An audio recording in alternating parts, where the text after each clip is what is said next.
அனைவருக்கும் வணக்கம். Welcome to world village cookery channel. எல்லாரும் எப்படி இருக்கீங்க? சுவையான உணவு அளவோடு சாப்பிட்டு நீண்ட நாட்கள் ஆரோக்கியமான வாழ்வு வாழ எங்களோட வாழ்த்துக்கள்.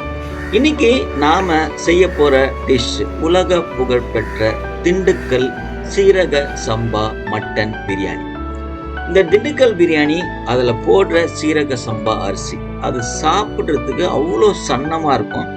எவ்வளோ சாப்பிட்றோன்னு அளவே தெரியாது, அந்த அளவுக்கு உள்ளே போயினே இருக்கும்.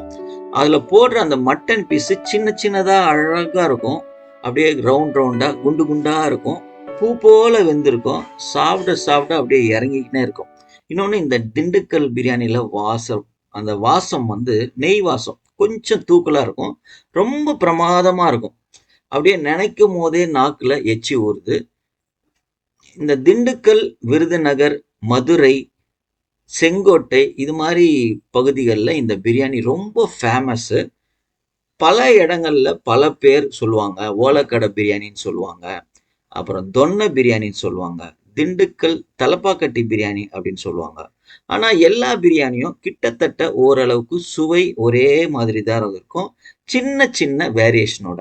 வாங்க இந்த சிறப்பான திண்டுக்கல் பிரியாணி எப்படி செய்யுதுன்னு பார்க்கலாம். அதுக்கு முன்னாடி நம்ம சேனலை சப்ஸ்கிரைப் பண்ணாமல் இருந்தீங்கன்னா தயவு செய்து சப்ஸ்கிரைப் பண்ணுங்க. பக்கத்தில் பெல் ஐக்கான் வரும், அதையும் ப்ரெஸ் பண்ணுங்க.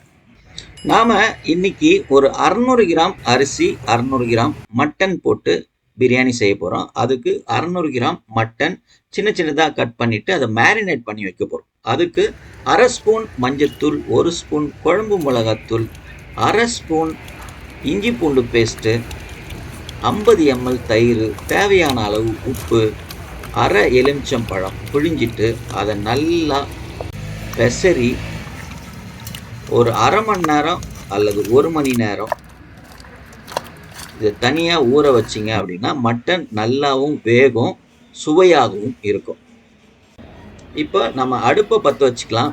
அதில் ஒரு பாத்திரத்தை வச்சுக்கலாம். 75 ml கடலை எண்ணெயும் 50 ml நெய்யும் நம்ம எடுத்து வச்சுருக்கோம். முதல்ல 75 ml கடலை எண்ணெய், 25 ml நெய் இதில் ஊற்றிக்கலாம். 25 ml நெய் நம்ம கடைசியாக ஊற்ற போகிறோம். காஞ்சதுக்கப்புறம் ஒரு பட்டை, 2 ஏலக்காய், 2 கிராம்பு, ஒரே ஒரு ஸ்டார் அதை நம்ம போட்டுக்க போகிறோம். போட்டு அது லேசாக வறுபட்டதுக்கப்புறம் 150 கிராம் பெரிய வெங்காயம் ஸ்லைஸாக நம்ம அரிஞ்சு வச்சுருக்கோம். அதை போட்டு ஒரு 1/4 மணி நேரம் நல்லா வதக்கணும். எந்த அளவுக்கு வதக்கணும் அப்படின்னா, நல்லா பாருங்க, கோல்டன் கலரில் ஃப்ரை ஆகி கருக்கிற நேரத்தில், நல்லா மொறுமொறுன்னு வர நேரத்தில் இது மாதிரி இது கூட 50 கிராம் சின்ன வெங்காயம் நம்ம நசுக்கி வச்சுருக்கோம், அதையும் சேர்த்துக்கிறோம். அதுக்கப்புறம் 1/2 ஸ்பூனு இஞ்சி பூண்டு பேஸ்ட்டு, அதாவது 50 கிராம் இஞ்சி, 50 கிராம் பூண்டு நம்ம எடுத்து வச்சுருக்கோம். அதில் 1/2 ஸ்பூன் நம்ம கறியில் போட்டு மேரினேட் பண்ணியிருக்கோம், மீதியை இதில் போட்டுருக்கோம். அப்புறம் ஒரு 4 பச்சை மிளகாய் அதையும் போட்டுக்கலாம். அதுக்கப்புறம் 1/2 கைப்பிடி புதினா, 1/2 கைப்பிடி கொத்தமல்லி தழை போட்டு அதையும் நல்லா வதக்கணும். இது எல்லாமே ஒரு 5 நிமிஷம் நல்லா வதக்குங்க. இதை பாருங்கள், வெங்காயம், இஞ்சி பூண்டு பேஸ்ட்டு, புதினா தழை எல்லாம் நல்லா வதங்கினதுக்கப்புறம் 150 கிராம் தக்காளியை நான் கட் பண்ணி வச்சுருக்கேன், அதையும் இதோட சேர்த்துக்கிறேன். இது இன்னும் ஒரு 10 நிமிஷம் நல்லா வதங்கணும். கிட்டத்தட்ட இதையெல்லாம் மொத்தம் வதங்கிறதுக்கு ஒரு 1/2 மணி நேரம் டைம் எடுத்துக்கும். நல்லா வதங்கணும். இப்போ நம்ம தக்காளி போட்டிருக்கோம்ல, தக்காளி போட்டது தெரியவே கூடாது, வெறும் சிகப்பு கலர் மட்டும்தான் தெரியும். அந்த அளவுக்கு நல்லா வதங்கணும். நல்லா வதங்கினதுக்கு அப்புறம் நம்ம மேரினேட் பண்ணி வச்சுருக்க இந்த மட்டன் மட்டும், அந்த தயிர்லாம் கொஞ்சம் தண்ணியாக இருக்கும், அதெல்லாம் விட்டுட்டு வெறும் மட்டனை மட்டும் போட்டு ஒரு 5 நிமிஷத்துக்கு இந்த ஆயிலையே நல்லா வதக்கணும். அடி பிடிக்கக்கூடாது, அதை முக்கியமாக பார்க்கணும். பிரியாணி செய்யும் போது முக்கியமான விஷயம் அடி பிடிக்கக்கூடாது. அடி பிடிச்சிட்டா பிரியாணியில் கொஞ்சம் லேசான கசப்பு தன்மை வரும். இப்போது 5 நிமிஷம் வதங்கினதுக்கப்புறம் நம்ம அந்த தயிர் மீதி இருக்கும் இல்லையா, அதில் கொஞ்சம் தண்ணி ஊற்றி ஒரு 1.5 கிளாஸ் தண்ணி, அதாவது கறி முங்குற அளவுக்கு தண்ணியை ஊற்றிட்டு நம்ம இந்த கறியை வேக வைக்க போகிறோம். இந்த கறி குறைஞ்சபட்சம் 3/4 மணி நேரத்துலேருந்து 1 மணி நேரம் வேகணுங்க. அப்போ தான் மட்டன் சாப்பிட்றதுக்கு பூ போல் இருக்கும். இந்த கறி வேகிற நேரத்தில் நம்ம அரிசியை ஊற வச்சுக்கலாம். 3 ஆழாக்கு, அதாவது ஒரு 600 கிராம் அரிசியை தண்ணியில் ஒரே ஒரு தடவை இல்லை 2 தடவை மட்டும் அலசுங்க. நிறைய அலசுனீங்கன்னா இதில் இருக்க வாசனை போயிடும். இப்போ நம்ம கறி பார்த்தோம் அப்படின்னா, கறி 1 மணி நேரம் ஆயிடுச்சு. நல்லா வெந்து தொக்கு மாதிரி ஆயிடுச்சு பாருங்க. இப்போ நாங்கள் என்ன பண்ணியிருக்கோம்னா, ஒரு 5.25 கிளாஸ் தண்ணி சூடு பண்ணி கொதிக்க வச்சுருக்கோம். ஏன்னா நம்ம இது மாதிரி அரிசி போட தண்ணி ஊற்றும் போது சுடு தண்ணி ஊற்றினா சூப்பராக இருக்கும். நீங்கள் இப்போ நல்லா கொதிச்சுட்டு இருக்கிற நேரத்தில் பச்சை தண்ணி ஊற்றுனீங்கன்னா கறி வெறப்பாயிடும். இப்போ கறி தொக்குலேயே கொஞ்சம் தண்ணி இருக்கிறதுனால ஒரு 1/4 கிளாஸை குறைச்சிக்கின்னு 5 கிளாஸ் தண்ணியை நான் இதோட சேர்த்துக்கிறேன். இப்போ ஒரு கலக்கிட்டு நம்ம இதில் இந்த பிரியாணிக்கு தேவையான உப்பு போட்டுக்கலாம். அப்புறம் 2 ஸ்பூனு பிரியாணி மசாலா. இந்த பிரியாணி மசாலாவோட ரேஷியோ என்னன்னு பார்த்தீங்கன்னா, இதில் நம்ம சேர்க்கறது 3 பொருள் தான். பட்டை, சுருள் பட்டை கிடையாது, அந்த கருப்பு பட்டை வரும் இல்லையா, பழைய காலத்துலாம் யூஸ் பண்ணுவோங்க, அந்த பட்டை அது ஒரு 10 கிராம் எடுத்துங்க. 2 கிராம் கிராம்பு, 2 கிராம் ஏலக்காய் போட்டு நீங்கள் அரைச்சி வச்சுங்க. அது கொஞ்சம் நிறையவே வரும். அதில் இருந்து 1/2 கிலோவுக்கு 1 ஸ்பூன் கணக்கு நீங்கள் யூஸ் பண்ணிக்கலாம். இப்போ நான் 600 கிராம் அரிசி எடுத்துருக்கிறதுனால நான் வந்து 1.5 ஸ்பூனு பிரியாணி மசாலா இதில் சேர்த்துக்கிறேன். இந்த பிரியாணி மசாலா யூஸ் பண்ணுறதுனால தான் இந்த திண்டுக்கல் பிரியாணியோட வாசனை டேஸ்ட்டு செம்மையாக இருக்கும். இதை நீங்கள் ட்ரை பண்ணி பாருங்கள், எப்படி இருந்ததுன்னு கமெண்ட் பாக்ஸில் கமெண்ட் பண்ணுங்கள். அப்புறம் நான் 1 ஸ்பூன் மிளகுத்தூள் நான் இதோட ஆட் பண்ணிக்கிறேன். மிளகுத்தூள் ஆப்ஷனல் தான். ஒரு சில இடத்துல மிளகுத்தூள் போடுவாங்க, ஒரு சிலர் போட மாட்டாங்க. இப்போ நம்ம இதை மூடி வச்சிடணும். நல்லா கொதி வரணும், நல்லா சலன்னு கொதிக்கணும். அதுக்கேற்ற மாதிரி நெருப்பு வச்சுடுங்க. கொதி நல்லா சலசலன்னு வந்ததுக்கப்புறம் நம்ம ஊற வச்சிருக்கிற அரிசியை இதில்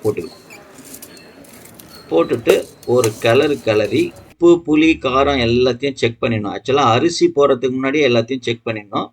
அதுக்கப்புறம் நல்லா நெருப்பு வச்சுட்டு ஒரு 2-3 நிமிஷம் நல்லா கொதி வந்ததுக்கப்புறம் நெருப்பை குறைச்சிடுங்க. 2-3 தடவை ஓப்பன் பண்ணி இது மாதிரி கிளறி விடுங்க. லேசாக கிளறணும், அடி பிடிக்கக்கூடாது, அதுக்காக தான் கிளறணும். அப்படியே கொஞ்சம் தண்ணி நல்லா வற்றணும். 2 தடவை இதே மாதிரி நல்லா ஓப்பன் பண்ணிவிட்டு கீழே அடி பிடிக்காமல் நல்லா ஒரு கிளறிட்டு மூடி வைங்க. அரிசி வந்து ஒரு 90% இந்த அளவுக்கு வெந்துடணும். அதே மாதிரி தண்ணியும் ஓரளவுக்கு நல்லா வற்றினதுக்கு அப்புறம் அதை அப்படியே ஒரு கிளறி மேலே வந்து நல்லா ஒரு பட்டையாக அப்படியே இது மாதிரி பண்ணி விட்டுட்டு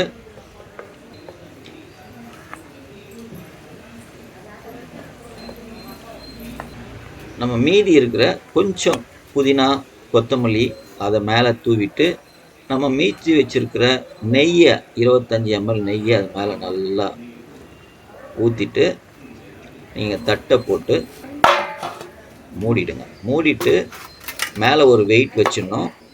கீழே இருக்கிற கங்கை எல்லாத்தையும் எடுத்து மேலே இந்த தட்டு மேலே போட்டுருங்க. கீழே வந்து நெருப்பு இருக்கக்கூடாது, தண்ணி போட்டு அணைக்க வேணாம்.